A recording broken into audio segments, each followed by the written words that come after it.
असदुद्दीन ओवैसी के जूती के बराबर नहीं है। मेरी जूती के बराबर नहीं है। आप बंट गए तो फिर कटने के रास्ते भी खोल जाएगा।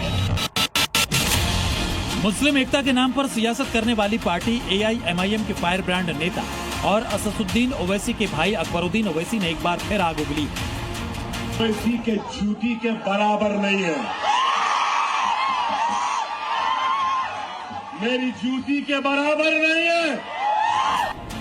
और इस बार निशाने पर हैं उत्तर प्रदेश के मुख्यमंत्री और बीजेपी के फायर ब्रांड नेता योगी आदित्यनाथ। योगी आदित्यनाथ हिंदुओं को एकजुट करने की बात करते हैं।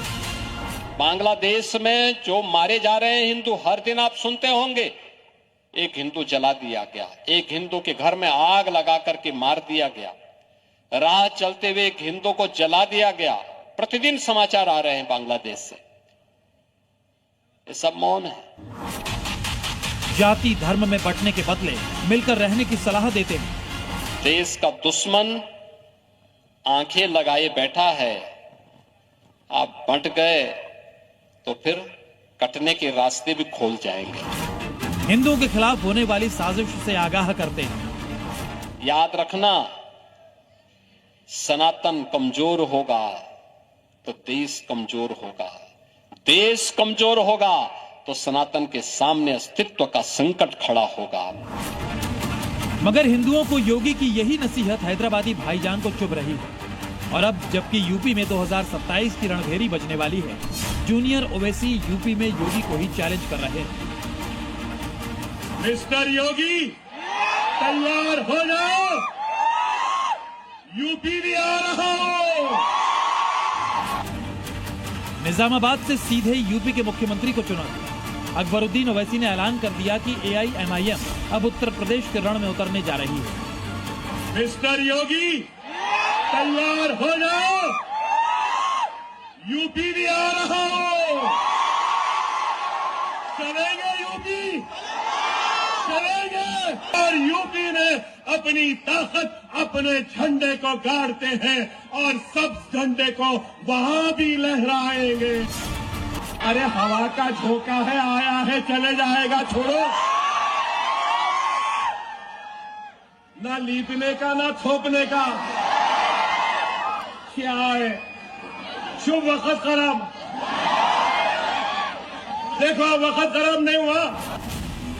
आपको याद होगा, ये वही अकबरुद्दीन ओवैसी हैं जो 15 मिनट वाले बयान को लेकर देश भर में विवादों के केंद्र में रहे और सालों तक अदालतों के चक्कर लगाते रहे। और ये भी याद दिला दें कि बड़े ओवैसी यानी असदुद्दीन ओवैसी अपने छोटे भाई को किस नजर से देखते हैं। छोटे को बहुत रोक के रखा हो। अगर जिस दिन मैं छोटे को बोला कि मियां मैं आराम कर तो तुम संभाल लो, फिर तुम संभालो। छोटे छोटे तुमको मालूम ही क्या है छोटा क्या है, नहीं मालूम तुमको, तोप है वो। यानी अकबरुद्दीन खुद तो खुशफहमी के शिकार हैं ही, बड़े ओवैसी भी उन्हें राजनीतिक तोप मानते हैं। लेकिन यूपी में ओवैसी का ये दांव नहीं चलने वाला, क्योंकि योगी सरकार में अल्पसंख्यक समुदाय के विकास को नई रफ्तार मिली। बैंकिंग सेक्टर से अल्पसंख्यक समाज को मजबूत आर्थिक सहारा मिल रहा है। एक साल में अल्पसंख्यकों को योजनाओं के तहत 53,704 करोड़ का ऋण मिला। 28.85 लाख अल्पसंख्यक लाभार्थियों को लोन का फायदा मिला। 21 अल्पसंख्यक बहुल जिलों में 16 लाख से ज्यादा नए बैंक खाते खुले। अल्पसंख्यक खाता धारकों को 7,000 करोड़ से अधिक का ऋण वितरण हुआ है। व्यापार, स्वरोजगार और शिक्षा से बढ़ रही आर्थिक भागीदारी। और योगी के प्लान ए यानी अल्पसंख्यक कार्ड की वजह से बीजेपी भी ओवैसी ब्रदर्स को सीधी चुनौती दे रही है। ये तेलंगाना नहीं है जहां से ओवैसी जी आते हैं। आप उत्तर प्रदेश आ रहे हो, यहाँ का मुख्यमंत्री योगी आदित्यनाथ है, तो योगी आदित्यनाथ का कानून जानता है उसके साथ क्या करना है। बहरहाल यूपी की सियासी जंग में अभी करीब 1 साल बाकी है, लेकिन इसकी बिसात बिछनी शुरू हो चुकी है। हैदराबाद से लेकर लखनऊ तक ओवैसी ब्रदर्स की रणनीति आकार ले रही है और छोटे ओवैसी ने साफ कर दिया है कि इस बार यूपी के रण में AIMIM पूरी ताकत से उतरने वाली है।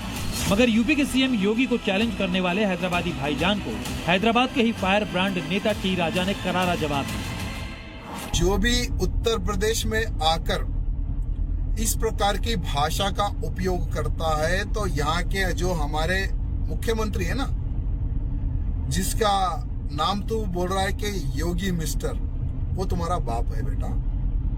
उनके राज्य में मत अगर आएगा तो 72 हूरों के पास भेजने का कार्य हमारे बाबा जी करेंगे।